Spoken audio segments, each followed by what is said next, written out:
To disable pop-up notification for appliance beeping alert in Samsung Galaxy S23 Ultra, swipe down to top of the screen and then tap setting icon.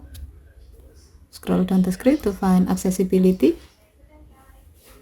Tap accessibility and then tap hearing enhancement. Tap sound notification and then tap open sound notification. Next, tap the setting icon at the top right. Under preferences section, tap sound types. While the alert for sound notification is set to allow sound and vibration, tap notification categories. Under appliances and other section, tap appliance beeping.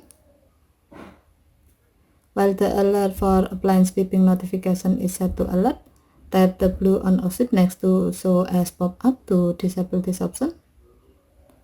When the switch turns gray, it means that this option is off.